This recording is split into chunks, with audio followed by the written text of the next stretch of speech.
Hi. Hi.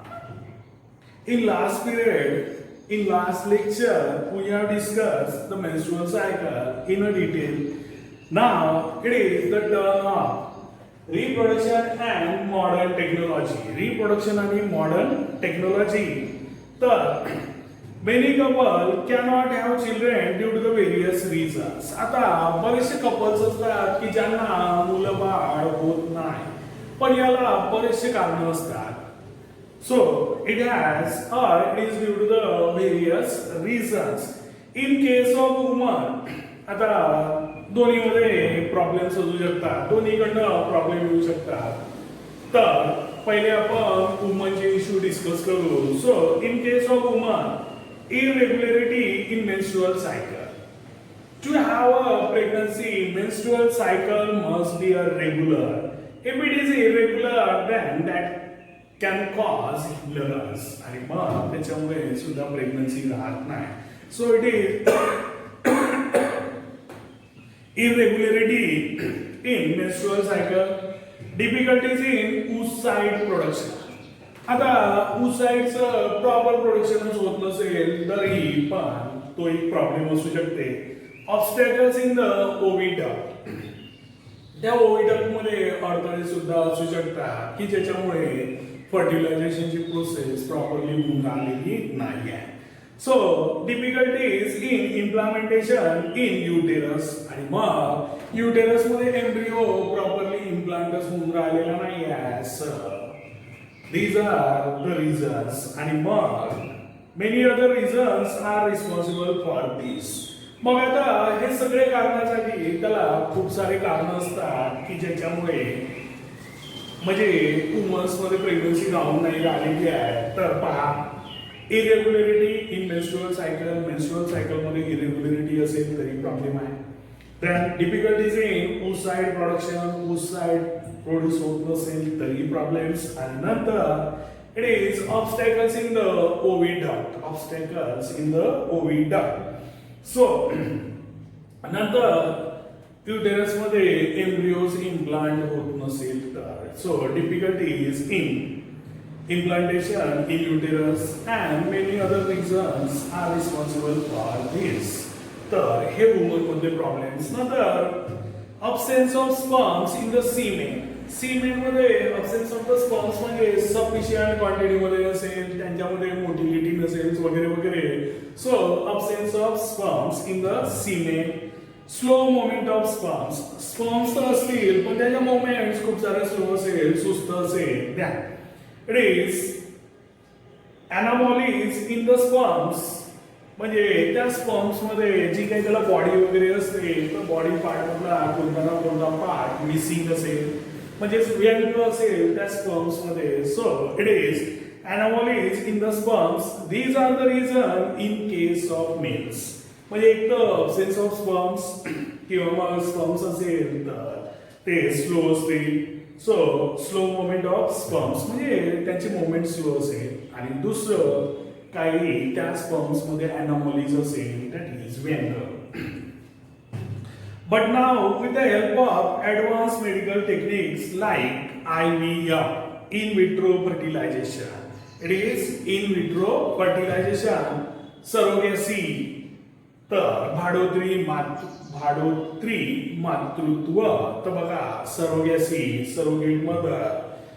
It is sperm bank, the childless couples can have a child. आणि मग IVF, in vitro fertilization, it is test tube baby.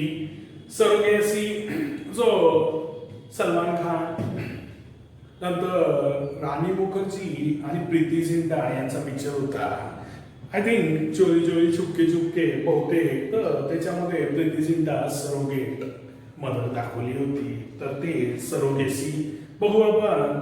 Sperm bank आणि sperm bank सुद्धा येतात की तिथं जसं blood donation असते तर स्पर्म सुद्धा डोनेट केल्या जाते. आणि अशा ठिकाणी स्पर्म डोनेट केल्यावर त्याचं नाव गुप्त ठेवलं जाते. ते कोणत्या सोर्स पासून कोणत्या व्यक्तीपासून स्पर्म घेतलेला आहे हे सांगितलं जात नाही. तर अशा प्रकारची जशी ब्लड बँक असते, sperm bank is also there.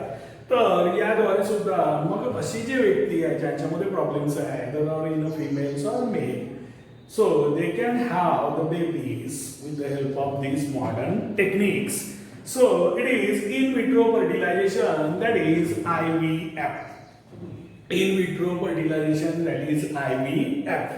तर बघा in this technique fertilization is brought about in the test tube. आणि मग हे जे फर्टिलायझेशन आहे जे आपण ओव्हिडक्ट मध्ये होते म्हणतो that will be a brought in the test tube. त्या टेस्ट ट्यूब मध्ये फर्टिलायझेशन केल्या जाते and the embryo form is implanted in uterus of the woman at appropriate time. आणि मग फर्टिलाइज कुठं करायचं टेस्ट ट्यूब मध्ये. आणि मग फर्टिलाइज झाल्यावर झायगोटचं रिपीटेड डिव्हिजन झाल्यावर जो एम्ब्रिओ आहे तो एम्ब्रिओ काय करायचा इम्प्लांट करायचा त्याच लेडीमध्ये. ओके ज्यांचं उसाईड होतं त्यांच्याच एम्ब्रिओ त्यांच्याच युटेरस मध्ये एम्ब्रिओ इम्प्लांट करायचा at the appropriate time. IVF technique is used for having the child in case of those childless couples who have a problems like less sperm count and obstacles in the ovary duct. ज्यांच्याजवळ sperm count less आहे म्हणजे sperm जास्त नसतात सीमेमध्ये किंवा मग ओव्हिडक्ट मध्ये obstacles आहे की त्या ओव्हिडक्ट मध्ये फर्टिलायझेशन होऊनच नाही राहिलेल्या अडथळे असल्यामुळे असे लोक IVF टेक्नॉलॉजी वापरू शकतात in vitro fertilization that is test tube baby.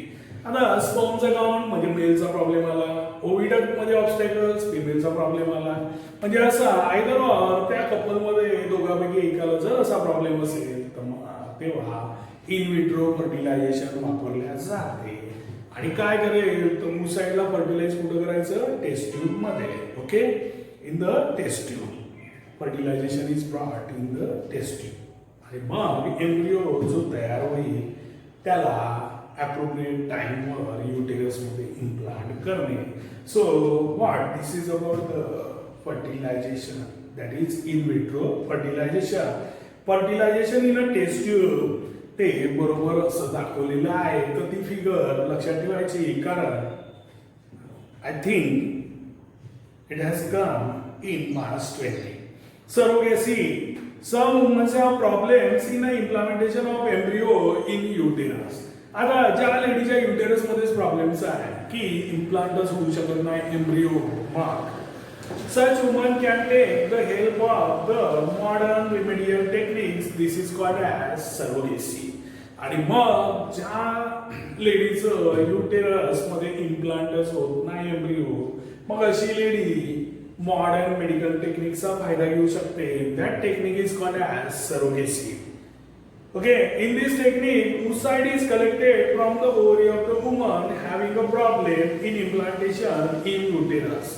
आणि मग ज्या लेडीच्या युटेरस मध्ये प्रॉब्लेम आहे तर त्यांचं oocyte कलेक्ट केल्या जाते त्याच लेडीचं. oocyte कोणाचं आहे त्याच लेडीचं आहे. ओके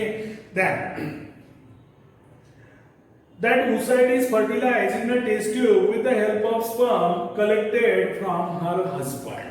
आता oocyte त्या लेडीचा आहे तर तिच्याच हस्बंड पासून स्पर्म घेऊन त्याचं मग फर्टिलाइज केल्या जाते कुठं तर टेस्ट ट्यूब मध्ये. Okay that oocyte is fertilized in a test tube with the help of sperms collected from her husband.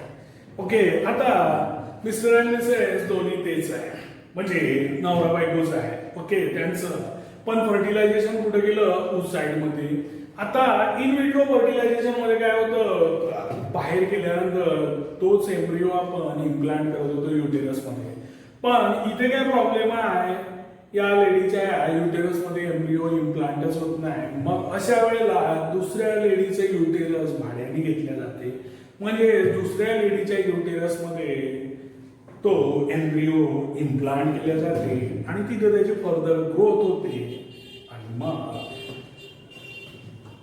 ते पार्च्युरेशन नंतर ती बेबी डिलिव्हर होते. तर अशा प्रकारचा हा program. Then that oocyte is fertilized in a test tube with the help of the sperms collected from her husband. The embryo formed from such fertilization is implanted in the uterus of some other woman, दुसरी lady, some other woman having normal uterus, की जिचं uterus normal असेल, तिच्या uterus मध्ये implantation होते, अशा लेडीच्या uterus मध्ये मग तो एम्ब्रियो इम्प्लांट केल्या जाते. तर तो पिक्चर मी सांगितला तो लक्षात ठेवा. Such a woman in whose uterus the embryo is implanted is called as surrogate mother.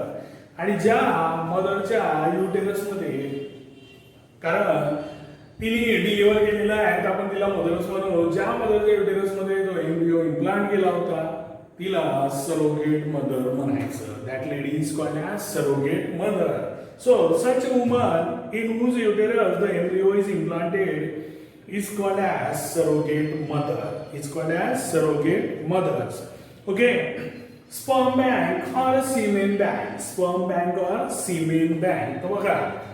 There are various problems in a sperm production as mentioned above. तर आपण स्पर्म प्रोडक्शन मध्ये बरेचसे प्रॉब्लेम्स असतात ते आपण डिस्कस केलेलं आहे वर. तर in case of many main, खूप साऱ्या मेन्स मध्ये हा प्रॉब्लेम असू शकतो. Then, so as to have the children in case of such couples, मग आता अशा कपल्सला जर बेबी पाहिजे असेल तर new concept of sperm bank has been introduce. आणि मग नवीन कॉन्सेप्ट आहे स्पर्म बँक और सिमेन बँकचा, तो इंट्रोड्यूस झालेला आहे. So this concept is similar to the blood bank. Same आहे ब्लड बँक सारखं मी मेन्शन सुद्धा केलं. Then semen ejaculated by the desired men. ज्या मेनला द्यायचं आहे त्याच्याकडनं सीमेन कलेक्ट करायचं डिझायर्ड मॅन कडनं. ओके.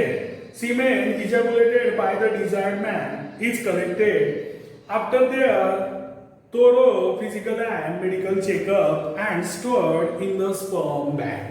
आणि मग त्याची मेडिकल चेकअप केल्या जाते आणि हे पण फिजिकल पण चेकअप केल्या जाते आणि अशा व्यक्तीचं सीमेन कलेक्ट केल्या जाते आणि मग it is stored in the sperm bank. आणि मग ते स्पर्म बँक मध्ये स्टोअर्ड केल्या जाते ऍट सब झिरो टेम्परेचर. आणि मग सब झिरो टेम्परेचरवर त्याला स्टोअर्ड केल्या जाते in sterile condition.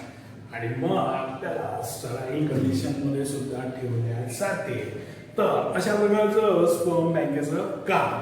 Then as per the wish of needful couple. आता जर समजा नीडफुल कपल की ज्यांच्याजवळ असा प्रॉब्लेम आहे स्पर्मचा, तर मग असे कपल त्यांच्या इच्छेनुसार as per the wish of needful couple oocyte of woman of the concerned couple is fertilized. आणि मग त्या कपलच्या लेडी मधला oocyteला फर्टिलाइज केले जाते. oocyte of a woman of the concerned couple is fertilized by IVF, in vitro fertilization techniques using the semen from a sperm bank. त्या bank मधनं मग जे काही स्टोअर केलेलं होतं ते घ्यायचं सिमेंट आणि त्याच्यामधल्या स्पर्म पासनं या oocyteला फर्टिलाइज करायचं. कुठं? टेस्ट ट्यूब मध्ये. Then resultant embryo is implanted in the uterus of same woman.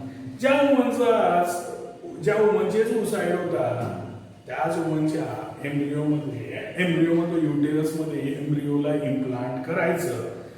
And name of the semen donor is strictly kept secret as per the law. आणि नियमानुसार जो सीमेन डोनर आहे त्याचं नाव सिक्रेट ठेवल्या जाते आणि हा नियमच आहे. तर अशा प्रकारच्या रिप्रोडक्शन अँड मॉडर्न टेक्नॉलॉजीच्या मेथड्स आहे. आणि मग पुढच्या लेक्चरमध्ये आपण ट्विन्स, रिप्रोडक्टिव्ह हेल्थ आणि मग it is population explosion. So this chapter is going to finish. So I will stop here.